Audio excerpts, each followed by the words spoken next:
Hello, horsers and bronitas of the equestrian wasteland. This is SkyBolt, giving you a little bit of a production behind the scenes. Here we are right now, working on our very first Patreon-funded Wasteland Survival Guide episode that you will have already seen by now, at least I hope this is a broadcasting, titled Chems, by our lovely, let me reopen up that window now. Our lovely Wendy Crescent. There you go. Anyway, so again, hopefully this isn't recording or broadcasting now. That it's just recording. So that was my original intention. I thought I would give you a behind the scenes on the production process for Wasteland Survival Guide. So how this starts is how all of our projects start. A script. We get a script written either by myself or James Vermont or one of our lovely patrons who decided to contribute enough for just 1 month to be able to do that, and we get that together and finalized. Once it's polished up and ready to go, we get that over to Needle Stitch, our derpy voice actress. Very, very wonderful, very dependable.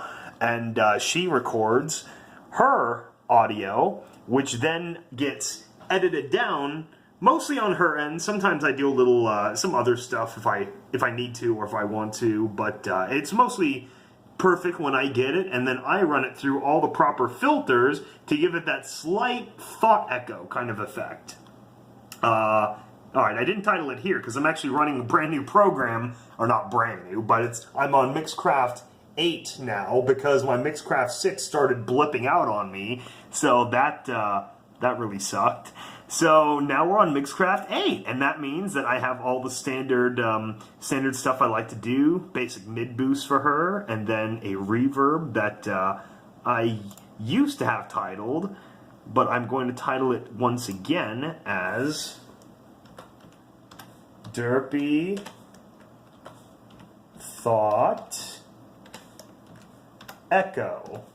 And I had to stop myself there for a second because I almost wrote thought, T-H-O-T, and that would not be true at all. Derpy is not a thought. So, Derpy Thought Echo. And that's just enough for it to sound just derpy enough. Because she isn't saying it out loud. She's essentially reading in the universe of these recordings. She's reading the semi-finished version back to herself. And I say semi-finished because then if we package everything together and decide we make a few edits or cuts here or there, then, it's understandable. Super special edition. So then, once all those proper filters are on, you just hit play. One of the things that you will encounter in the wasteland, even more than guns, is chems, or rather drugs. Now, it's just a slight echo because I've done heavy echo in the past and have gotten plenty of hate comments for it because I know the original version of the Discord song, what was it?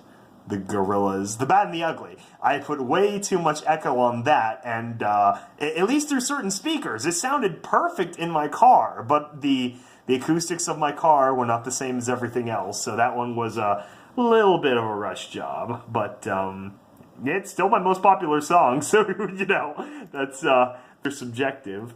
And close that. I just realized I had to whip it down because I just realized that the wallpapers are something spoilery. So there we go. That should be better now. So I get the audio file, and then from there I take that on over to the hell is this now? Ignore missing files. Okay, then I take it over to the Sony Vegas and bring it on into the timeline right here. Oh wait, that's the music. Music stays where it is. What I need is... Oh no, wait, this isn't even the right thing. I need where is it now? See, I have so many files now, so many different projects and branches of projects that it just goes on and on and on. Alright, so what I normally do is I open up the most recent version, the most recent Wasteland Survival Guide episode, and then I save it as a new file. So this would be 13 chems and save. And what I'll do is then replace the voice track with the previous voice tracks and drop that baby right on the timeline. Oh wait, shoot, that's her version. I need the filtered version. Nope. Why's this gotta be? Okay. There we go. So, that's on the timeline now. And sometimes I duplicate the voice timeline if I have to modify some things, but there. Then what you see is the original track of I think it's what is it? Daylight Daytime in Equestria or something. The PSP7 Master song that is the background for everything. And we essentially loop one section and then have the outro section come back loud again at the very end. So for this, we have to delete all of the old files, and I have to do this while also holding the camera, which makes it a slightly longer process. But essentially what this process takes overall about 2 hours, I'd say. It depends. Like sometimes if it's a special thing, like the traps, the 4th of July episodes, that's a little bit more involved. But I'd say the average time on my end is about 2 hours. So it's a little bit. Takes a little bit of time, but you know, it's the way things go. And already, actually, a whole lot of time before I even started to record this was making the Word files. So what you do is I have a certain format and everything set up. Oh my gosh. I have a certain format and everything set up so that I can copy the text into Photoshop, and we go page by page by page by page. And you see all of the lovely derpy text in the lovely and classical, there it is, Courier New. Courier.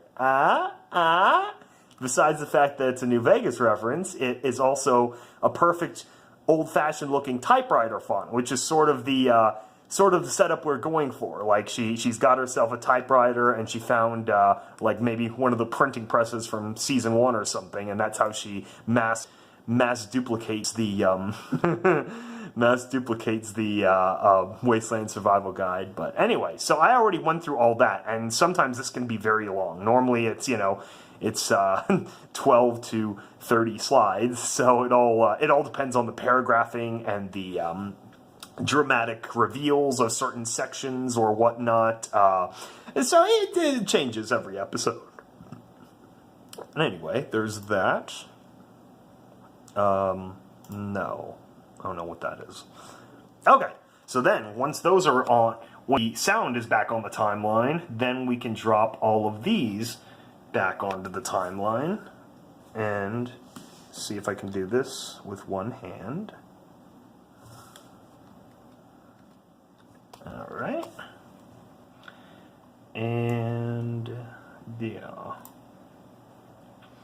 And then part of the tedious process is then extending all of these to the proper length of their proper bit of her audio. So making sure that each of them covers the right section and has the right blend in and blend out. So for instance, the blend in is almost always